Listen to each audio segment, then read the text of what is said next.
Assalamualaikum.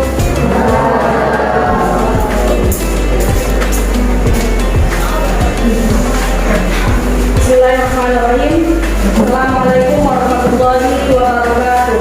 Waalaikumsalam warahmatullahi wabarakatuh. Innalhamdalillah wa syukurillah ala ni'matillah wa la hawla wa la quwwata illa billah. Allahumma shalli ala sayyidina Muhammad wa ala ali sayyidina Muhammad. Rabbi sholli sadri wa yassir li amri wa hlul 'uqdatam min lisani yafqahu qawli. Selamat pagi anak-anak sekalian. Pagi, Bu. Biasa sekali cuaca hari ini sangat cerah ya.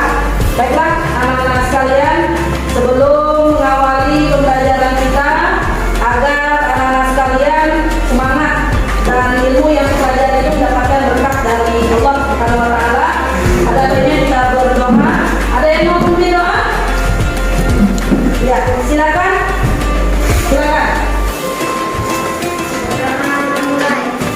Bismillahirrahmanirrahim. Rabbi zidni ilma warzuqni fahma. Amin ya rabbal alamin. Oke, terima kasih anak-anakku telah memimpin. Kita kasih aplaus dulu pada teman-temannya sudah.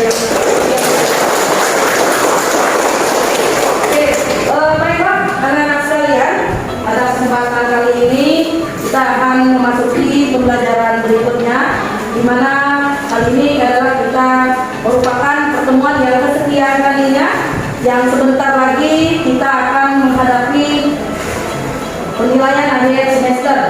Nah, oleh karenanya berkenaan dengan penilaian akhir semester, kita harus menyelesaikan beberapa tahap materi yang harus kita selesaikan.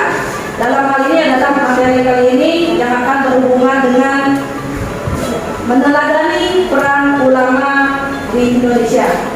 Nah, anak-anakku sekalian, sebelum kita dengarkan paparan materi kali ini, ya ada baiknya kita melakukan SBQ terlebih dahulu. Tahu SBQ anak-anak sekalian? Tahu. Baiklah anak-anakku sekalian, biar kegiatan pembelajaran kita lebih semangat, lebih termotivasi, biar semangat kalian itu semakin tinggi, maka kita harus relaksasi dan fokus. Ada yang mau memimpin SBQ? Silakan. Ada yang mau memimpin SBQ? Silakan ketua kelas. Ya, silakan saya mau kepada ketua kelas.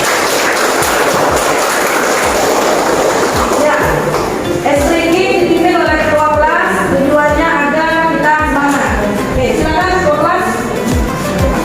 Oke, silakan semuanya.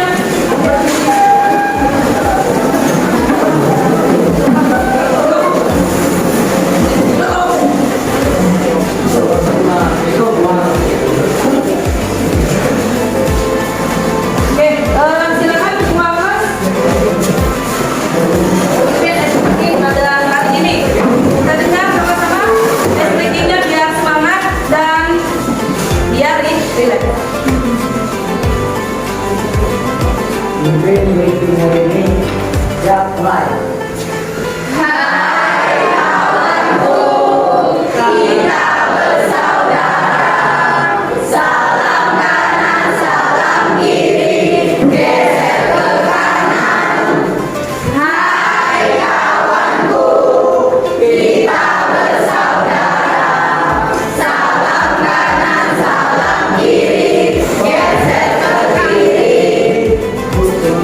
Oke, terima kasih kepada ketua kelas. Silakan kembali duduk dan kita kasih aplaus kepada kita semua pada hari ini. Nah, baiklah anak-anakku sekalian, tadi sudah sedikit agar pembelajaran kita juga tentunya akan mendapatkan keberkahan yang lebih banyak. Tentu seperti biasanya kita harus membuka atau kita membaca Al-Quran terlebih dahulu. Baiklah anak-anakku sekalian, sesuai dengan materi kita adalah tentang meneladani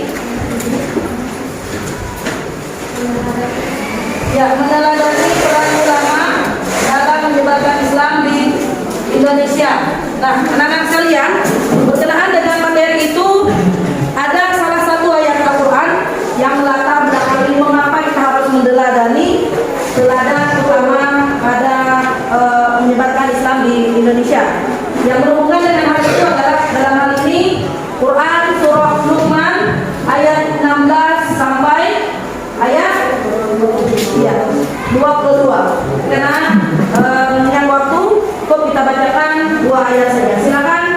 Dibukakan Quran surah Luqman ayat 16 sampai 18.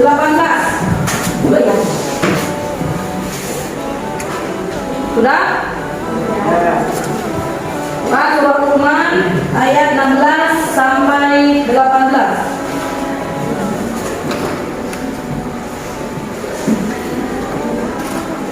Silakan kita baca terlebih dahulu dengan sama-sama mengawalinya dengan bacaan ta'awudz.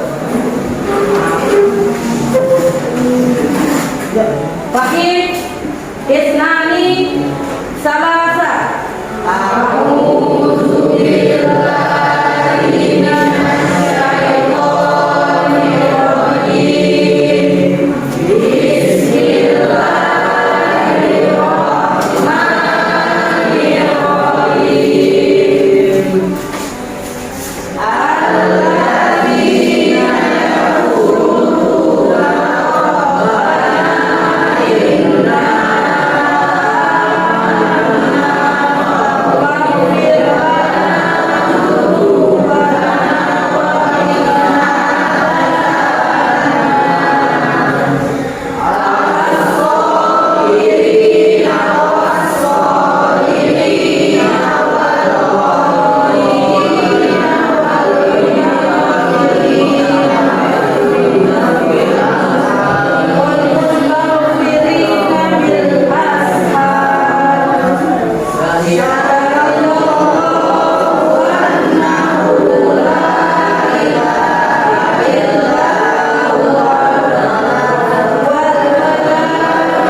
Yang bisa menambah gagasan dan jadwal pengetahuan kita semua.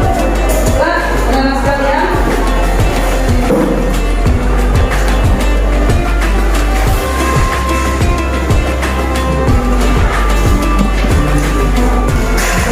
sekalian, sebelum kita berlanjut ke sesi berikutnya, ada beberapa hal yang anak-anak ketahui. Dalam hal ini, apa sih sebenarnya tujuan pembelajaran kita pada hari ini?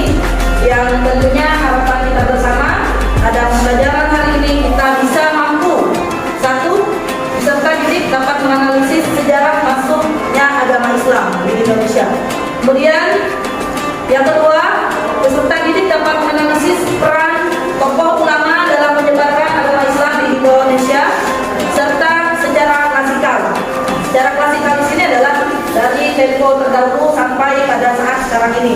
Kemudian tujuan pembelajaran yang berikutnya, peserta didik mampu menganalisis sejarah perkembangan kesultanan di Indonesia beserta yang lain, dan yang paling penting di sini adalah peserta didik mampu mengintegrasi peran ulama dalam menyebarkan agama Islam di Indonesia pada kontekstual sekarang, di mana peran utama ulama dalam menyebarkan Islam serta menciptakan kedamaian agar Islam itu senantiasa berkembang dari terdahulu, dari sekarang sampai pada saat nanti.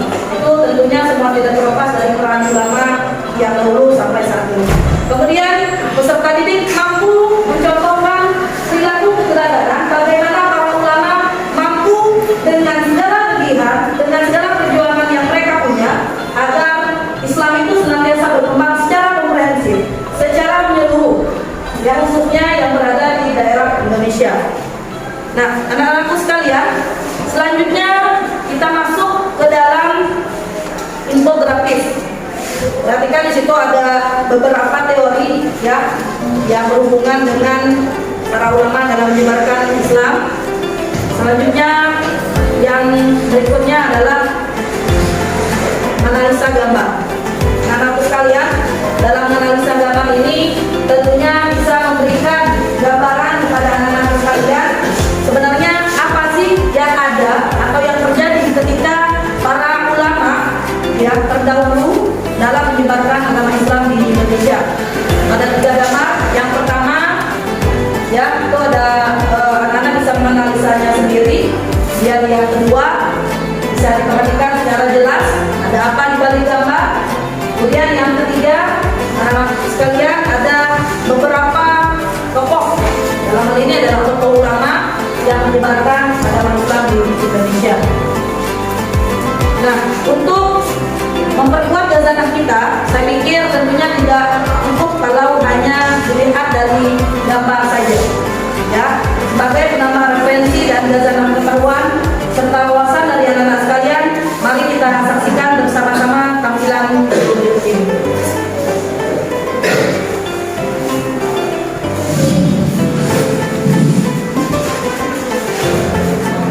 Yo guys, berjumpa kembali di Story Indonesia. Pada episode sebelumnya, kita sudah membahas mengenai masuknya agama Islam ke Indonesia.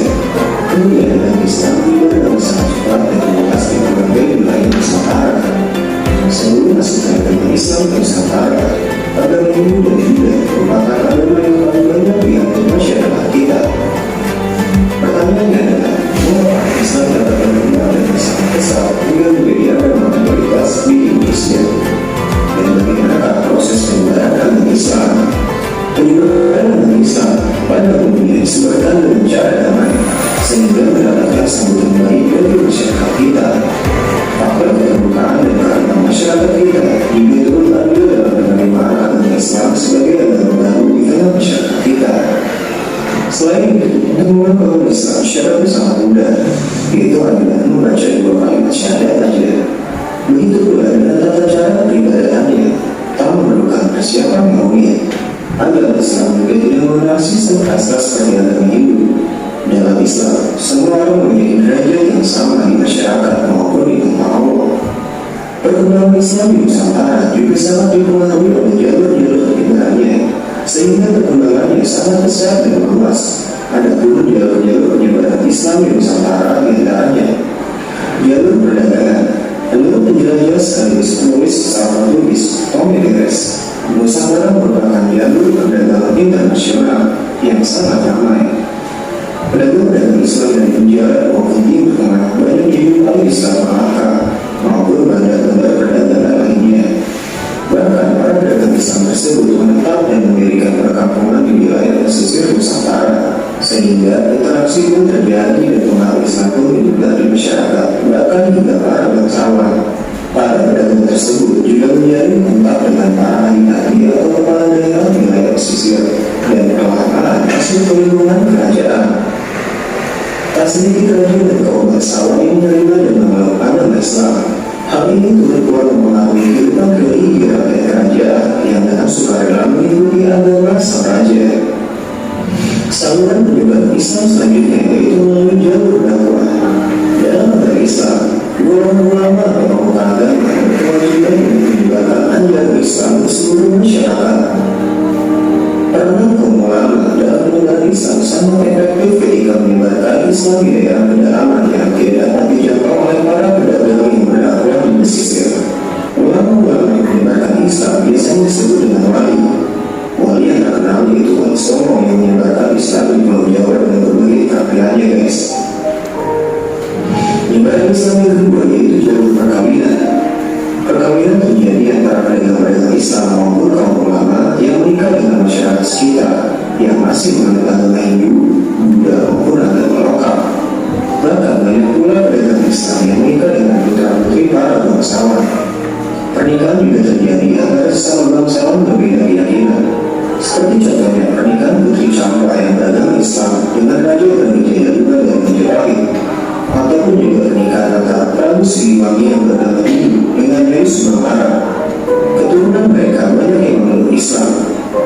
Islamisasi dari kaum Islam turut mempengaruhi kehidupan rakyat yang juga berbondong-bondong memeluk agama Islam. Penyebaran Islam selanjutnya adalah melalui jalur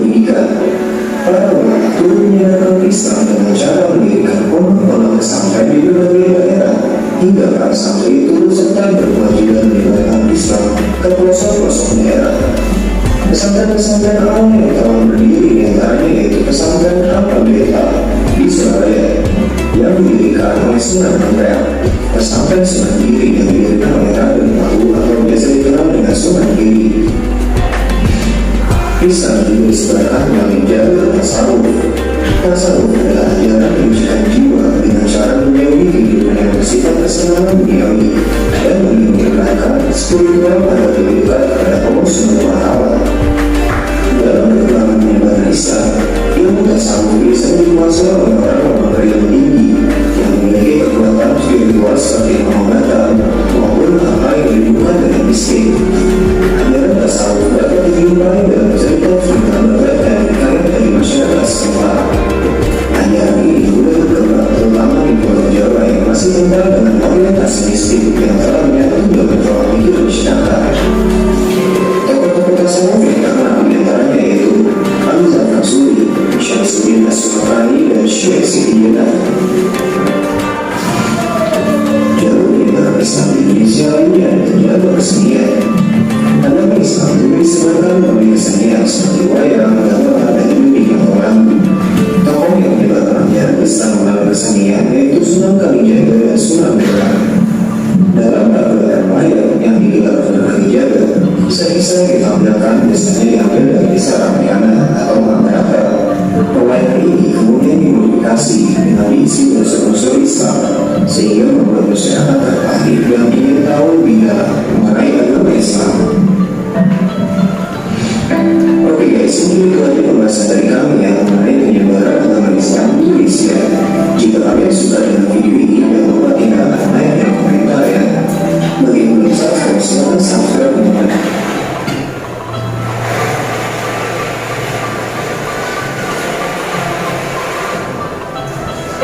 Baiklah anak-anak sekalian, demikian tayangan video tadi yang barangkali bisa menambah referensi, bisa menambah wawasan anak sekalian yang berhubungan dengan materi kita pada hari ini. Baiklah anak-anak sekalian, berkenaan dengan materi kita pada hari ini, tadi sudah ada video. Ada yang ingin menanggapi dari gambar dan video yang akan kita bahas pada hari ini? Silakan. Video kemudian dari gambar yang telah kita bahas pada materi sebelumnya.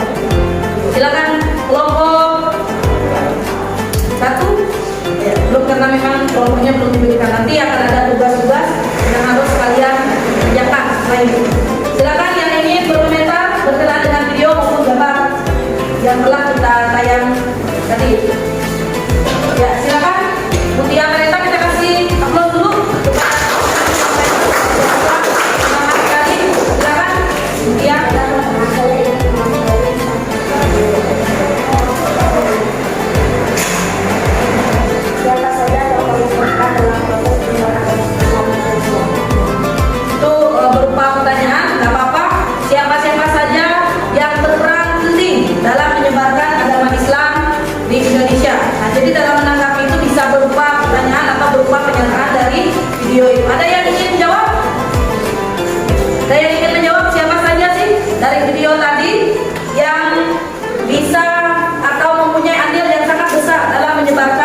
Agama Islam di Indonesia.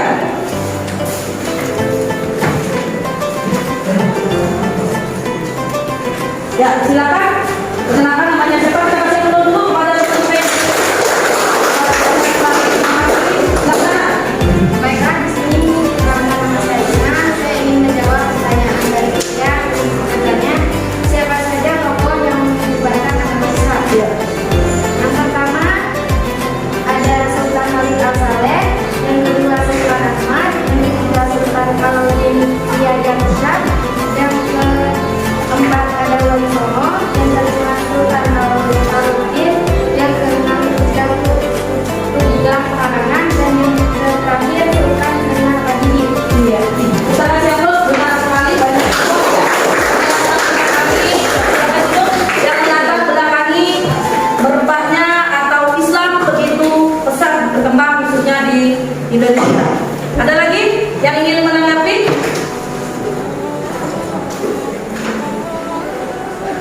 Ada lagi?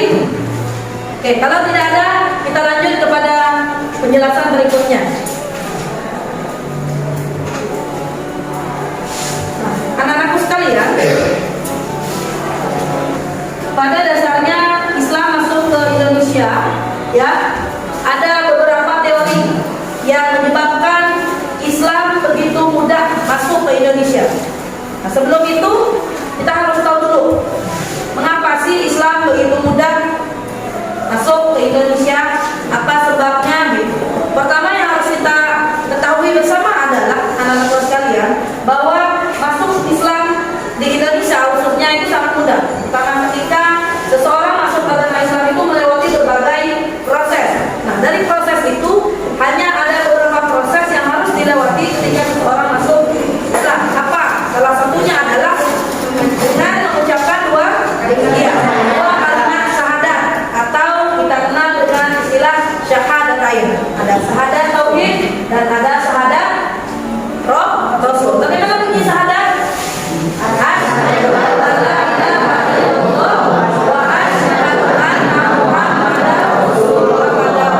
Itu salah satu syarat.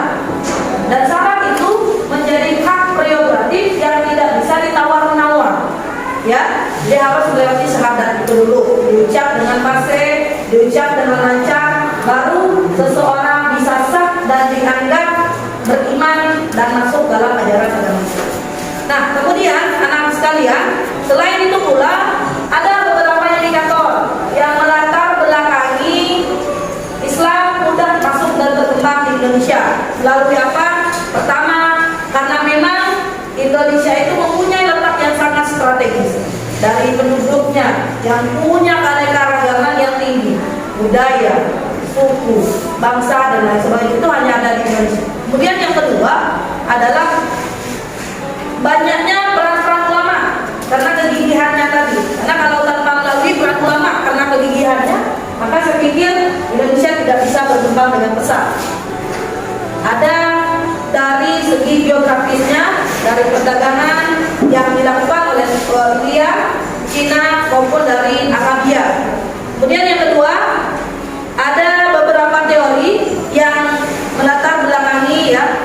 Kemudian Islam masuk ke Indonesia. Pertama pada kurun waktu tepatnya terbentuknya kesultanan yang diawali dengan tahun 11 Masehi. Nah, kemudian anak-anak sekalian, apa sih sebenarnya yang kita tahu ulama? Pernah dengar kata ulama? Ya. Apa itu ulama? Apa itu ulama? Ya, ulama adalah figur yang memiliki peran khusus dalam menyebarkan kehidupan, khususnya hal ini adalah agama Islam dalam kehidupan bermasyarakat. Ya, sejak dari masa lampau, masa sekarang dan sejak akan nanti juga peran ulama itu sangat penting dalam menyebarkan agama Islam. Kemudian yang berikutnya adalah anak sekalian, peran ulama juga yang patut kita catat sampai detik ini adalah posisi mereka sebagai kelompok kepelajar. Jadi kalau kita berhubungan dengan yang namanya agama Islam, pasti kita berpusat kepada ulama. Dalam hal ini adalah Majelis Ulama Indonesia. Persoalan apapun yang berkenaan dengan Islam pasti kita akan berbilang atau berreferensi kepada Majelis Ulama Indonesia, karena memang mereka dianggap punya posisi penting dan punya posisi strategis. Kemudian beberapa ulama juga dalam menyebarkan agama Islam, banyak lembaga-lembaga yang sudah didirikan, lembaga pendidikan, kemudian kesenian, kemudian beberapa pesantren, itu semuanya tidak terlepas dari peran ulama yang kegigihan dan perjuangannya sangat maksimal, terutama dalam menyebarkan ilmu pengetahuan maupun ilmu pengetahuan umum maupun ilmu pengetahuan Islam secara khusus. Nah, selanjutnya anak-anak sekalian,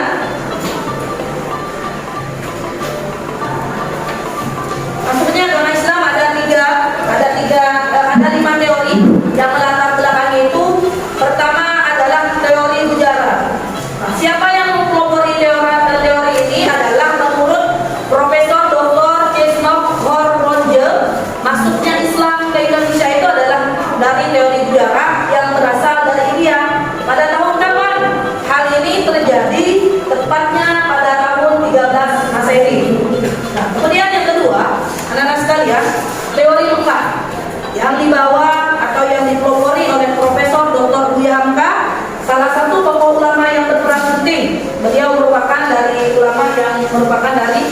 Provinsi Sumatera Barat yang mempunyai peran andil dalam menyebarkan agama Islam di Indonesia pada abad ke-7 Masehi. Kemudian yang ketiga ada teori Persia. Nah, teori Persia ini dikemukakan oleh Profesor Dr. Hussein. Ya, Profesor Dr. Hussein ini menyatakan bahwasanya Islam di Indonesia ini dari Persia dan penduduknya mayoritas sebagian kecil ada yang bermadzhab Syiah.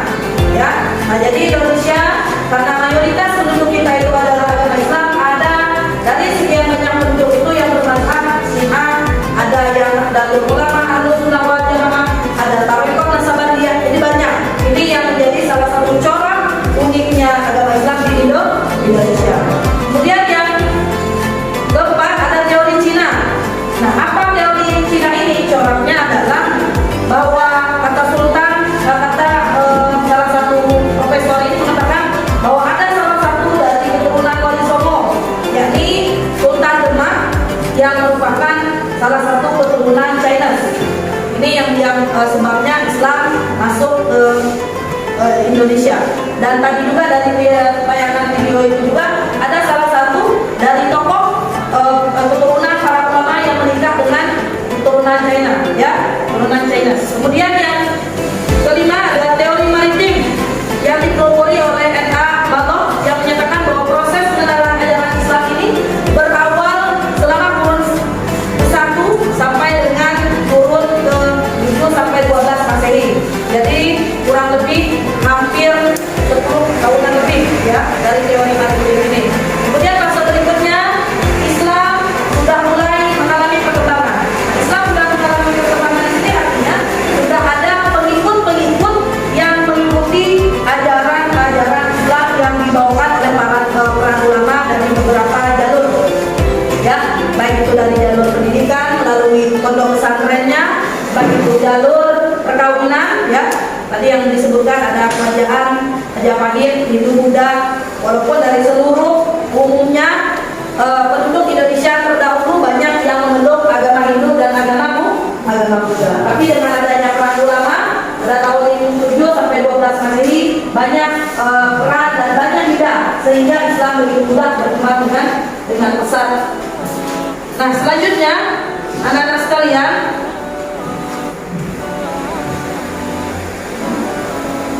ini ada peran ulama.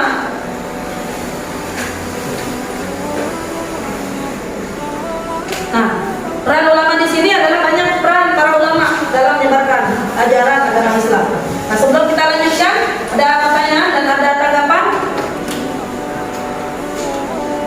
Ada pertanyaan dan ada tanggapan? Silakan.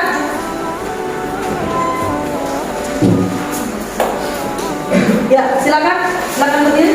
Kenalkan namanya siapa? Silakan ini ditanggapi atau ada pertanyaan? Pertanyaan saya bertanya tentang mengapa agama Islam itu penting. Kenapa agama Islam Itu penting dalam hidup. Iya. Ada pertanyaan ya? Silakan untuk kita kasih aplaus pada teman kita. Ya, ada pertanyaan dari teman kita. Apa sih sebabnya agama Islam itu penting di Indonesia? Ya, kita berbicara tidak dalam konteks tapi dalam konteks Indonesia. Pentingkah agama Islam di Indonesia? Iya. Silakan ada yang ingin menanggapi, ada yang ingin mengomentari sebelum kita melanjutkan pada sesi berikutnya.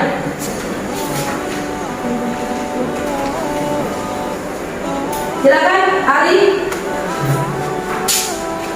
Pentingkah ajaran agama Islam di Indonesia?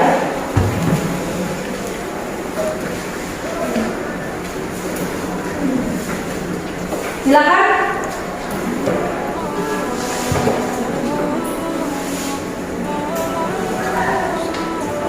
Pentingkah ajaran agama Islam? Anak-anak sekalian, kita bayangkan kalau tidak ada ajaran agama Islam, apa yang terjadi saat ini? Apa yang terjadi saat ini? Ketika ajaran agama Islam itu tidak ada sampai detik ini, apa yang akan terjadi? Banyaknya maksiat. Iya, banyaknya maksiat. Namanya siapa?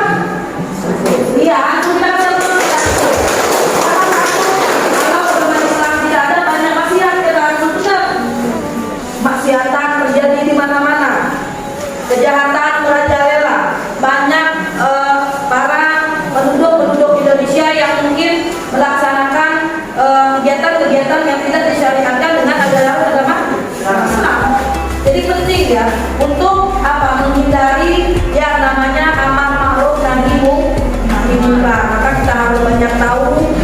menambah pengetahuan keagamaan kita khususnya di agama Islam di Indonesia. Oke, kita lanjutkan.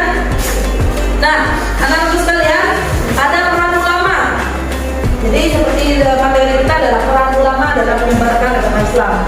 Berbagai peran, kalau para ulama tidak mempunyai peran yang strategis, maka peran ulama juga akan sangat berpengaruh dalam perkembangan Islam saat ini.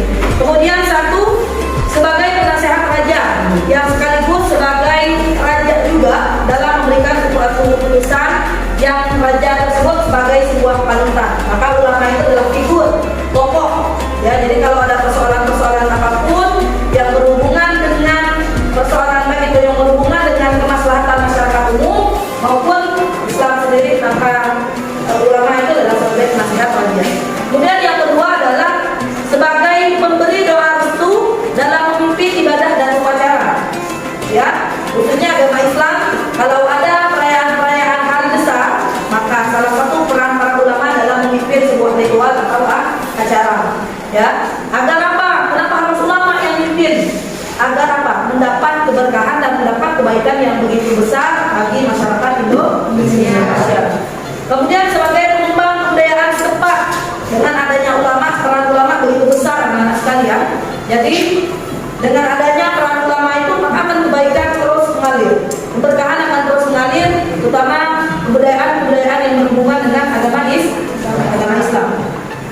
Kemudian yang kalah pentingnya dari peran ulama itu adalah menjadi guru agama atau mubalik yang tugasnya adalah untuk menyebarkan syiar Islam. Ya, jadi dalam menyebarkan Islam mereka juga sebagai mubalik, sebagai mursyid, sebagai guru, pembuka agama. Ya, peran mereka cukup strategis sehingga mereka itu kalau tidak punya peran strategis maka tidak mampu mendirikan yang namanya pesantren. Itu penting juga. Ya, jadi kalau agama Islam itu karena memang penting ya penting. Pentingnya itu sebabnya apa? Karena banyaknya ulama-ulama kita yang karismatik. Karismatiknya di mana anak-anak sekalian? Adalah karismatiknya dari banyaknya mempelajari ilmu tasawuf. Ada yang tahu ilmu tasawuf itu apa? Apa tadi sudah ditayangkan di video? Ilmu tasawuf. Pernah dengar ilmu tasawuf? Ya. Apa ilmu tasawuf? Ilmu tasawuf adalah ilmu yang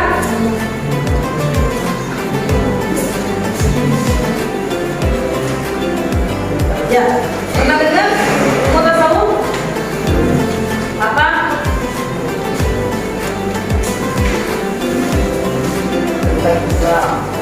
Ilmu yang mempelajari tentang Islam, yang memfokuskan tentang inti ajaran Islam, yang memfokuskan inti kepentingan dunianya hanya untuk tujuannya akhirat. Jadi kalau ilmu tasawuf itu sama hanya dengan ilmu psikologis yang berhubungan untuk mensucikan kebatinan seseorang. Jadi kalau para ulama itu dikhususkan untuk banyak mendalami ilmu-ilmu tasawuf. Kemudian berikutnya, nah ini anak-anakku sekalian beberapa tokoh ulama yang menyebarkan agama Islam sesuai dengan perannya masing-masing di tempatnya masing-masing. Kemudian ada salah satunya Sultan Malik As-Soleh. Ya, ada banyak. Sultan Malik As-Soleh ini adalah salah satu ulama yang berada di Samudra Pasai dan tempatnya yang berada di Aceh.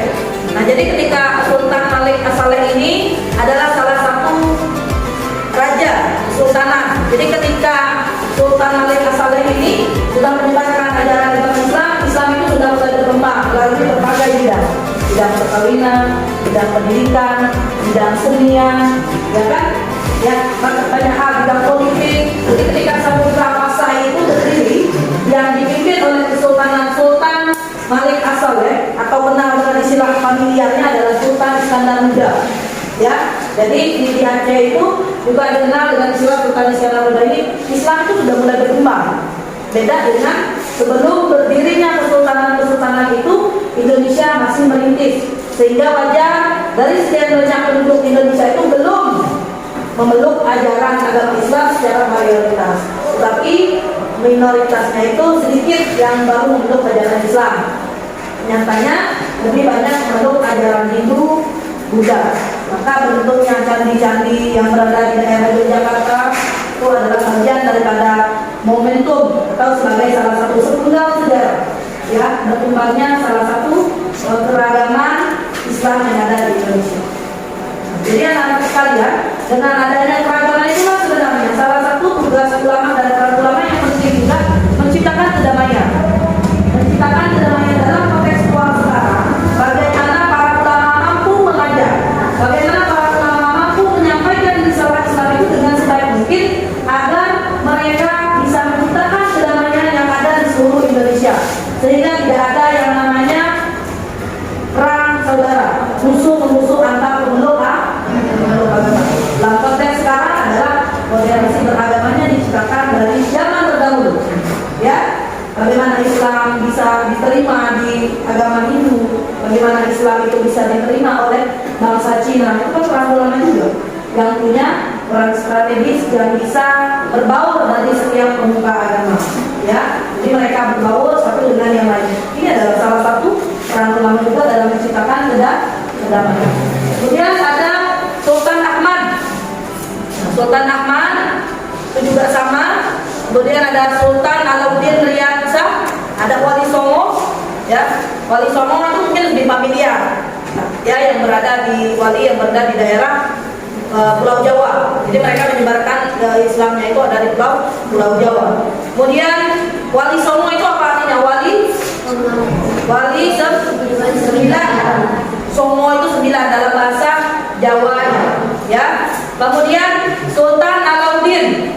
Ini Sultan Alauddin di Makassar. Mereka tugasnya juga sama, penyebarannya berada di Pulau Sulawesi dalam menyebarkan ajaran ulama. Ini beberapa tokoh. Kemudian ada Datuk Tunggang Parangan, ada di Sumatera, tepatnya di Sumatera Utara. Ada Sultan Zainal Abidin juga sama, penyebarannya berada di Pulau Sumatera.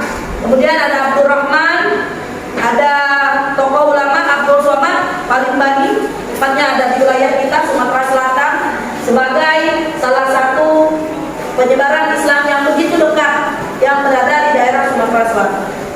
Kemudian ada Muhammad Ar-Rasyad Al-Banjali yang penyebaran agama Islam itu difokuskan kepada Pulau Kalimantan. Muhammad Sohib bin Umar Al-Samarani, ini juga sama, penyebaran agama Islam yang berada di Pulau Kalimantan. Nah, sekarang yang harus kita ketahui bersama anak-anak sekalian, karena Bangka Belitung bagian daripada Indonesia. Jangan sampai kita tidak tahu bahwasanya kita juga punya ulama-ulama yang karismatik. Sehingga dari daerah tempat kita sekarang, saya juga itu punya tokoh ulama yang karismatik ya dalam menyebarkan ajaran Islam. Di Bangka Belitung secara khusus juga punya ulama. Ya, ada yang tahu?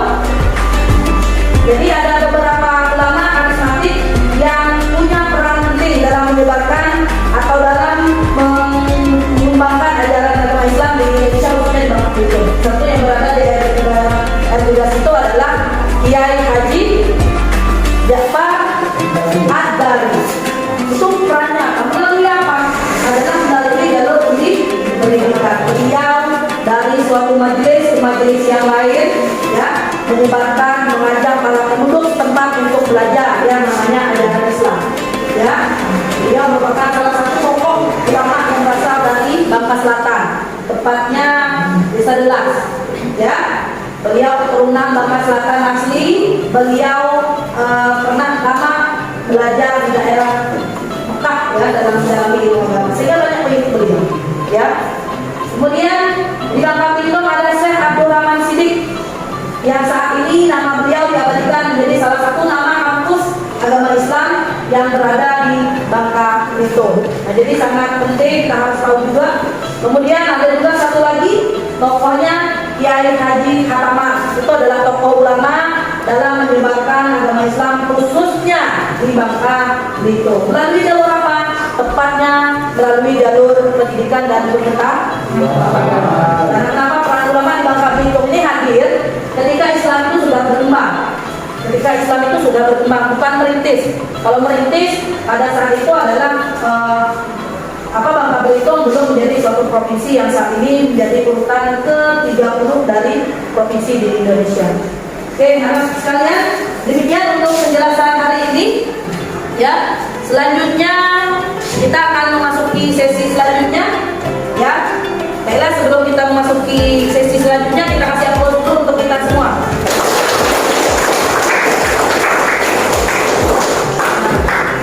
Oke, tadi sudah sama-sama mendengarkan materi. Ada tanggapan? Kalau tidak ada tanggapan? Ya, silakan. Ya, boleh. Silakan perkenalan dulu. Namanya siapa? Perkenalkan, nama saya Ya, coba. para ulama menjadi patokan dalam perkembangan Islam Indonesia. Mengapa para ulama menjadi patokan dalam menyebarkan agama Islam? Yaitu yang dijelaskan oleh Menteri Agama. Terima kasih dulu kepada Ibu. Ada yang ingin membantu? Ada yang ingin membantu? Yang ingin membantu mendapat poin plus, nilai plus. Ya. Mengapa ulama itu berperan penting? Ya, berperan penting dalam menyebarkan agama Islam. Kira-kira pertanyaannya seperti itu ya, Dr. Sobar ya. Ya.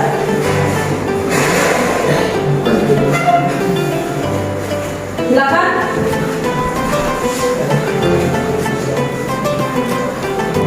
Peran ulama itu berperan penting dalam menyebarkan ajaran Islam. Jadi kalau tidak ada ulama seperti yang saya gambarkan, apa yang terjadi? Ya.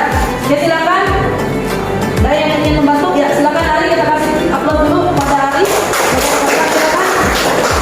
Karena sangat penting untuk menyebarkan agama Islam. Karena sangat penting untuk menyebarkan agama Islam. Oke, ada tambahan lain? Kita siap dulu. Karena sangat penting dalam menyebarkan agama Islam. Yang penting sebagai mubalik, ya. Terus silakan. Apa peran ulama dalam menjadi guru agama atau membalik dan menjelas menyiarkan agama Islam dan cara mendirikan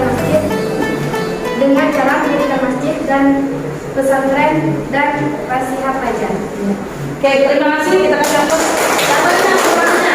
Tadi beberapa informasi, ada sebagai mubalik, ada sebagai pemimpin doa, ada sebagai penasehat raja, ada sebagai mursyid atau pendiri lembaga-lembaga keislaman di Indonesia.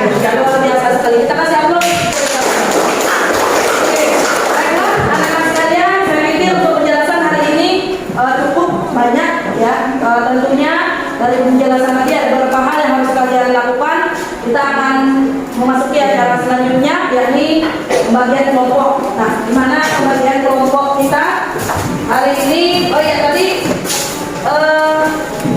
ada yang nggak hadir ya, teman kita Ahmad Jaya tidak hadir, tapi kita sesuaikan untuk pembagian kelompoknya masing-masing.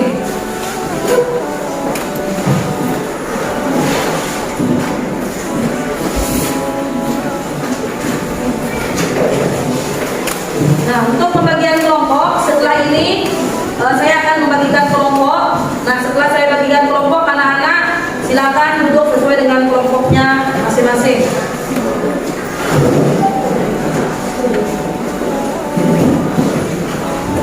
Ini kelompok yang sudah dibagikan, silakan diperhatikan namanya masing-masing. Anak sekalian, kelompok 1 ada Ahmad Sutra, ada Ahmad Jaya, Putri Rizky Agustin, Radil Pratama, Diah Ayu Fatmasari. Nah, itu ada beberapa kelompok. Ya, itu mungkin sudah bisa mengingat satu dengan yang lainnya, antara kelompok satu dengan yang lain. Ada kelompok 5, bisa diperhatikan. Ada Aziz salah satunya, kemudian ada Ryan Corona, kemudian ada ya, Nurul Sobak di kelompok 4.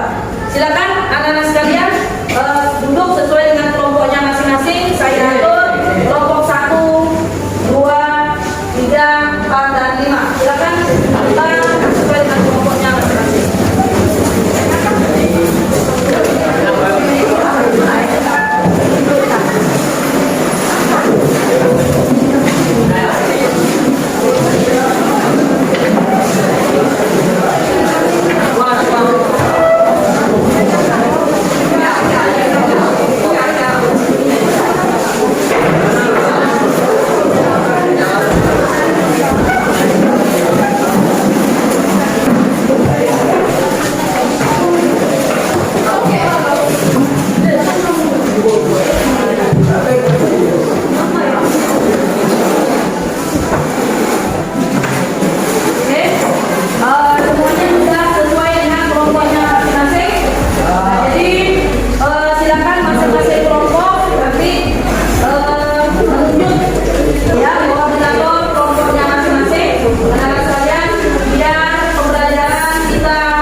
Baiknya saya akan membagikan, silakan tugas kalian masing-masing kelompok mencari kesesuaian antara soal dan jawaban.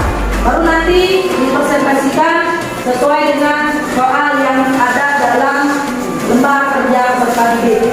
Dari sekian soal itu, ambil salah satu soal yang kalian anggap mudah untuk dipresentasikan.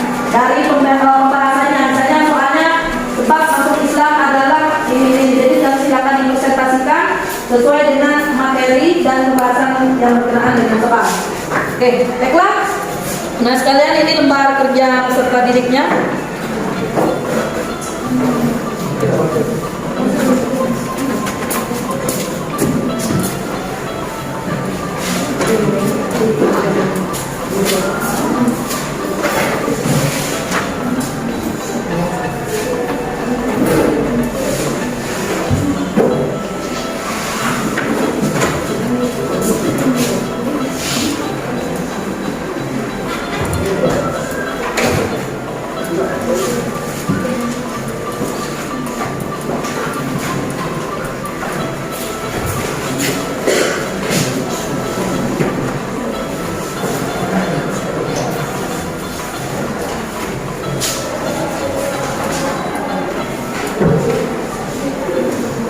Nah, anakku sekalian, itu ada lembar kerja peserta didik yang harus kalian lakukan dan kalian selesaikan karena tugas kelompok pada hari ini.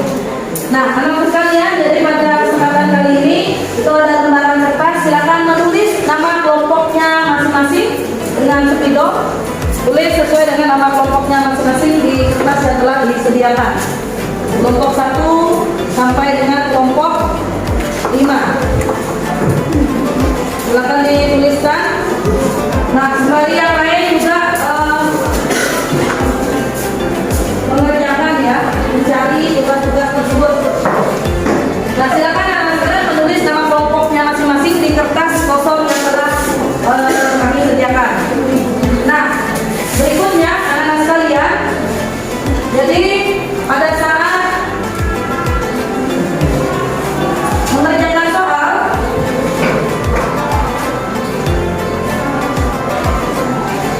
pada saat mengerjakan tugas atau lembar kerja peserta didik, silakan anak-anak sekalian mengocok atau mengabrak-abrik kertas lembar kerja peserta didik itu secara acak, ya, secara acak biar kalian bisa mencari lembar kerja yang akan kalian kerjakan itu disesuaikan dengan soal beserta jawaban. Oke, silakan nama kelompoknya dibuat dan lembar kerjanya itu silakan dibuka masing-masing dan diacak. Ya, minta perwakilan kelompoknya untuk mengacak soal tersebut.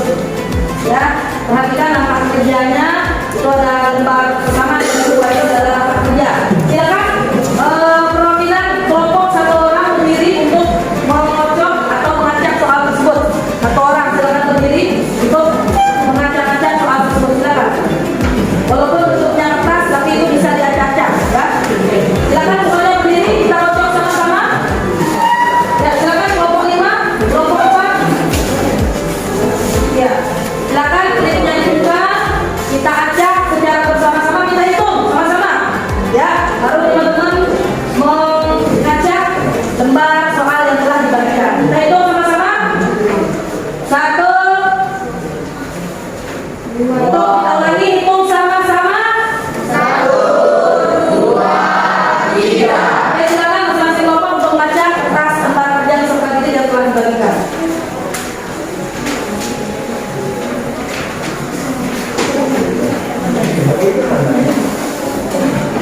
Oke, cukup. Silakan kembali ke tempat dulu. Oke, kita kasih aplaus kepada teman kita yang telah masuk soal. Nah, anak sekalian, silakan dicarikan pasangan soal dan jawaban dari lembar kerja yang telah saya bagikan mulai dari sekarang. Saya kasih waktu kurang lebih 20 menit. Mulai dari sekarang.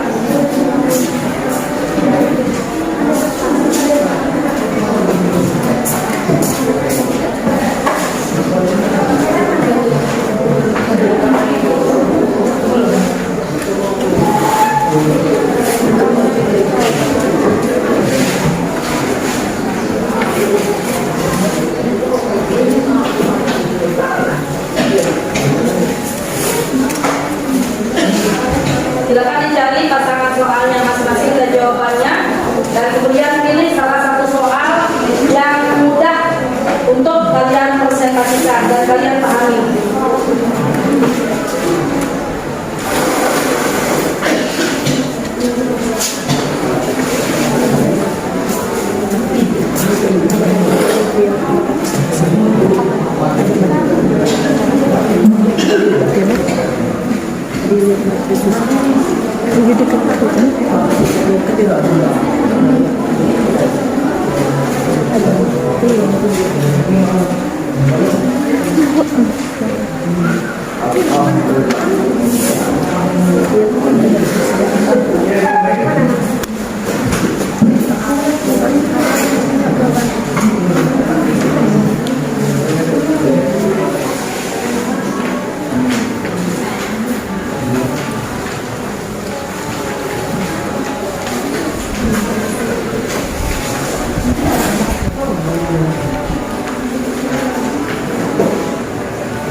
Oke,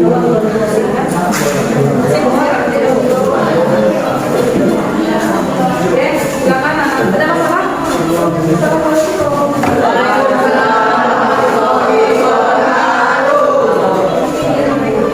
Oke, silakan diteruskan. Ada masalah nggak? Aman, Bu. Aman. Boleh untuk soal yang bakal dibahas dan yang akan dipresentasikan itu bisa pilihan ganda maupun esai. Ya, ya. Yang penting kalian pahami soal dan jawabannya. Kalian paham bukan hanya sekedar kalian bacakan, tapi memang paham pada konteks soal dan konteks jawabannya. Ya, nyambung. Udah? Oke, kita mulai. Nah, memang batasan waktu kita juga setengah 11. Jadi saya pikir kita akan memasuki closing. Nah, sudah menentukan pasangannya masing-masing? Sudah menentukan soal kelompok 1 gimana, Lidi? Apa itu, Lidi? Kelompok 2 itu, Lidi? Kelompok 3 itu, Lidi? Oke, kelompok 4? Kelompok 5? Ya, itu ini luar biasa. Kita siap belum untuk kita semua? Kalian, karena waktunya terakhir sangat jelas.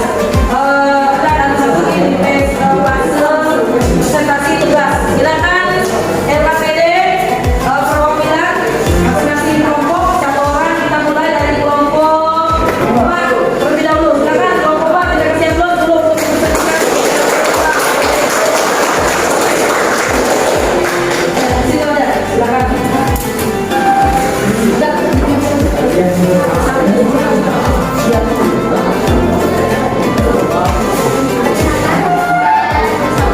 Berasal dari kelompok 4, kita akan mempresentasikan hasil kelompok 5, yaitu soal esai nomor 2.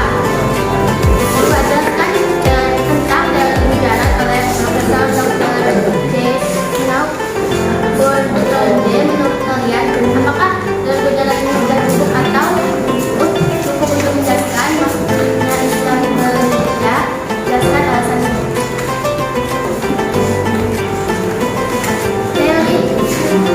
Dari Gujarat ini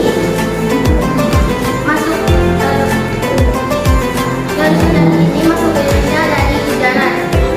Senang dan dia berkeyakinan bahwa Islam tidak mungkin masuk ke Indonesia tanpa berasal dari Arabia, pelajaran tasawuf. Oke, jadi kata kelompok 4 bahwa dari teori Gujarat itu mengatakan bahwa Islam itu tidak bisa masuk sekalipun tanpa belajar ilmu tasawuf. Ini berdasarkan teori Gujarat yang dipelopori oleh salah satu Profesor Dr. Sunod Roger. Itu salah satu teori beliau. Kita kasih aplaus pada kelompok 4. Oke, silakan kita beralih lagi ke kelompok yang lain pada kelompok 5. Silakan. Ya, kelompok 5. Kita beralih kepada kelompok 2. Silakan. Kelompok 2 silakan mempresentasikan hasilnya, hasil kerja kelompoknya dari mengerjakan lembar kerja peserta didik.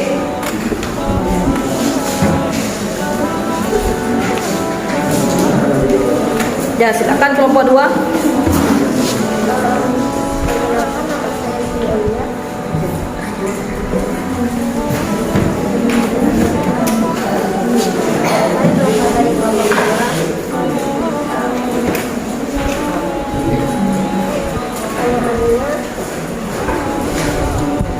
Maka para wali songo dalam berdakwah menggunakan pendekatan tadrik dan damwal hadir haraj jelaskan. Karena dengan metode tadrij bertahap dan damwal haraj tidak menyakiti. Dalam berdakwah para wali songo tersebut tidak ada ajaran yang diberlakukan secara mendadak. Dalam sesuatu melalui proses penyesuaian bahkan sering bertentangan dengan Islam. Maka secara bertahap hal tersebut dituliskan oleh para wali dengan metode dakwah yang penuh kelembutan dan perdamaian. Para wali tidak menyebarkan ajaran Islam dengan mengusir tradisi asli masyarakat Nusantara, bukan tidak mengusir agama dan kepercayaan mereka, namun memperkuatnya dengan cara-cara yang Islami.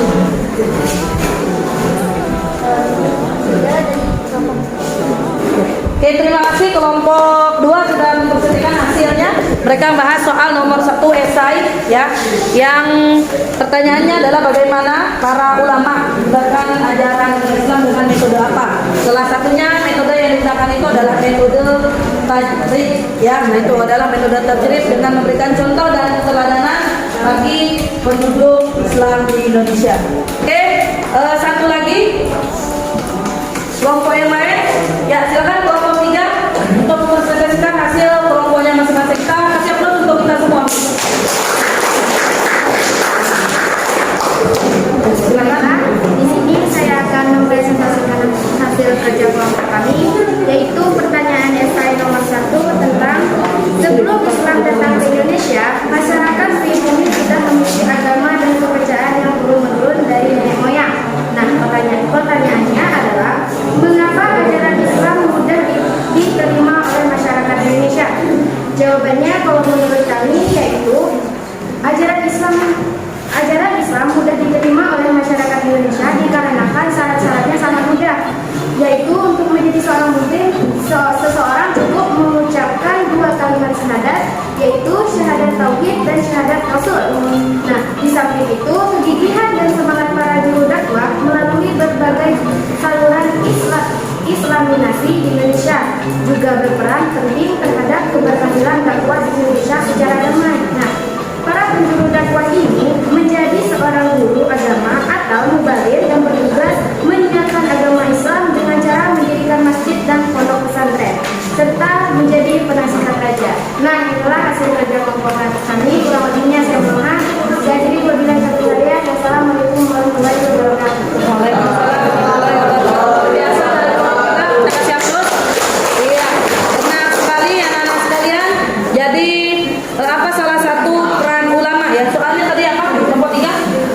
Soalnya mengapa Ajaran Islam begitu mudah diterima di Indonesia? Seperti yang sudah saya jelaskan di awal, ini langsung saya bahas juga karena memang proses masuknya Islam itu hanya melalui berbagai proses. Satu, hanya prosesnya cukup ucap 2 kalimat syahadatain, syahadat Nabi dan syahadat tauhid, syahadat Rasul maupun syahadat tauhid, itu berbagai proses yang harus dilewati. Kemudian karena tidak hanya cukup dengan mengucapkan 2 kalimat syahadat, penduduk Indonesia juga karena memiliki peran ulama yang gigih, yang semangat, tentunya Islam bisa berkembang dengan pesat. Ya, benar sekali kelompok 3, terima kasih. Masih tersisa 1 kelompok ya? Iya, 2 kelompok lagi yang belum presentasi. Silakan kelompok 1.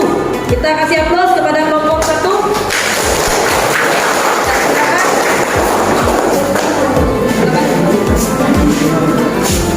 Assalamualaikum warahmatullahi wabarakatuh. Waalaikumsalam warahmatullahi wabarakatuh. Perkenalkan, saya perwakilan dari kelompok 1 ini membacakan pertanyaan. Jelaskan bagaimana strategi Sunan Bonang dalam melakukan upaya penyebaran Islam di Pulau Jawa, khususnya wilayah Tuban dan sekitarnya. Jelaskan. Saya akan membacakan jawabannya. Sunan Bonang memanfaatkan salah satu alat musik tradisional yang ada di Jawa Timur, yaitu bonang yang merupakan salah satu instrumen dalam set gamelan Jawa, dan menciptakan usul atau syair-syair yang berisi ajaran-ajaran Islam. Kemudian disenandungkan dengan diiringi alunan musik gamelan tersebut. Sekian dari saya, itulah jawaban yang dihasilkan dari pertanyaan tadi. Saya tutup. Wabillahi taufiq wal hidayah. Wassalamualaikum warahmatullahi wabarakatuh. Waalaikumsalam warahmatullahi wabarakatuh. Oke, kita kasih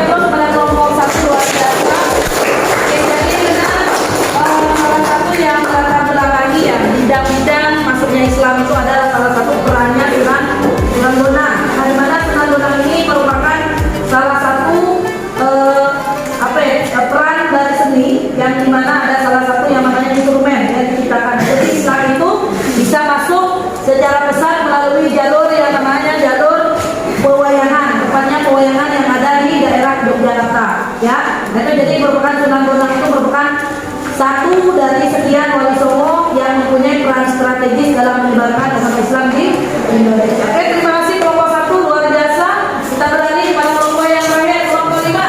Yuk, kita kasih semangat dulu. Kita silakan kelompok 5 untuk mempresentasikan hasil diskusi lembaga kerja peserta didiknya.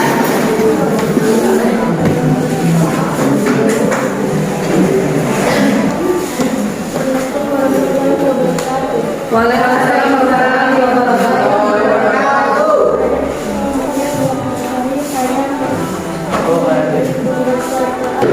Mengapa perubahan sistem pendidikan melarang mendidik tapi pada setiap memperlukan dari raya hidup ini wilayah sebutkan sekitarnya. Saya menjawab jawabannya. 2. Karena merupakan bentuk toleransi, penghormatan dan penghargaan kepada umat Hindu, sehingga pada saat ini saat hari raya Idul Adha, sunat untuk tidak memperbolehkan umat Islam untuk menyembelih sapi hewan jika dianggap menyelamatkan bagi umat Hindu.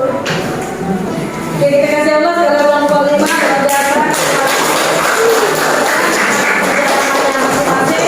Untuk kelompok 1 sampai dengan kelompok 5.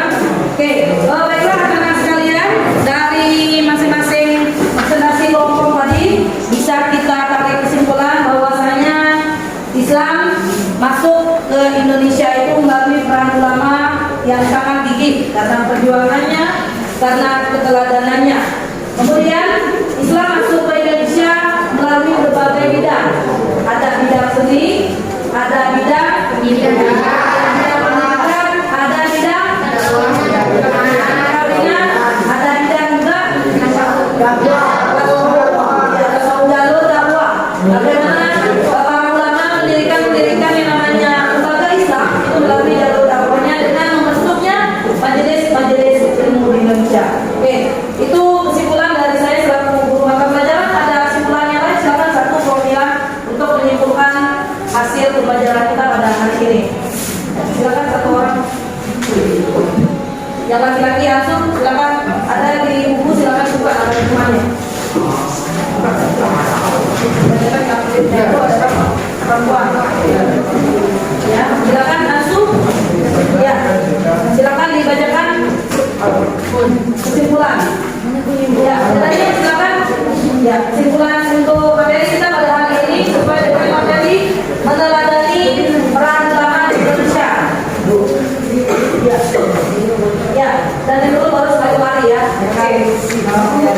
Saya menjawab menyampaikan pertanyaan. Banyak tokoh ulama dan sultan yang berperan aktif dalam penyebaran Islam di wilayahnya.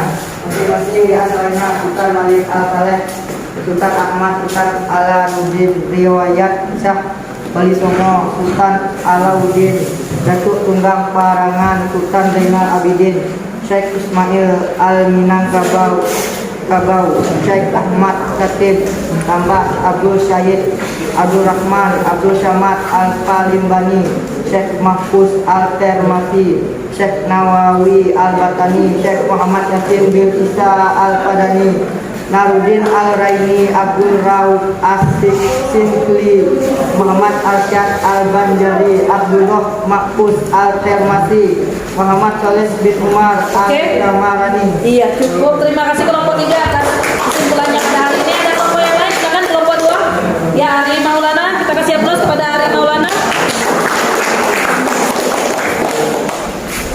Nilai-nilai keteladanan dari para tokoh penyebaran Islam di Indonesia di antaranya hidup sederhana gigih dalam berjuang menguasai ilmu agama secara luas dan mendalami, sabar menghargai perbedaan dan berdakwah secara damai. Iya, oke, terima kasih kelompok 2. Ya, ada lagi? Ya, ada lagi? Ya, silakan kelompok 1. Masa perkembangan agama Islam adalah kurun waktu pada saat umat Islam telah membangun kesultanan sebagai bentuk kekuasaan politik diawali pada abad ke-11 Masehi. Oke, terima kasih kelompok satu kita siapkan untuk kita semua. Oke, Bapak Ibu dan anak sekalian, tadi yang saya tambahkan dari kesimpulan yang saya diberikan di awal sebelum kalian menyimpulkan bahwasanya yang tak kalah pentingnya adalah ulama itu mampu menyebarkan Islam secara damai dan kondusif. Dan ini buktinya banyak mazhab-mazhab yang ada di Islam itu, namun semuanya tidak terpecah belah. Karena esensi daripada Islam itu adalah menghargai perbedaan di atas kedamaian. Dan ini menjadi salah satu tugas para ulama yang sampai saat ini menjaga keharmonisan, menghargai perbedaan dalam setiap agama, khususnya agama Islam yang berada di Indonesia. Oke, anak-anak sekalian, terima kasih atas segala perhatiannya hari ini. Mari kita tutup pertemuan kali ini dengan sama-sama mengucapkan hamdalah.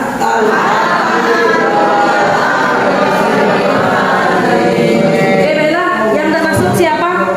Yang termasuk Aman Jaya, berarti yang lain masuk. Sebelum kita tutup pertemuan kita pada hari ini, kita berdoa terlebih dahulu. Ada yang pengen berdoa? Ya, silakan dari Saputra. Baiklah teman-teman, sebelum kita mengasih pelajaran pada siang hari ini, angka baiknya kita berdoa. Kita baca doa al-asr ya. Al-asr sama-sama. Mulai.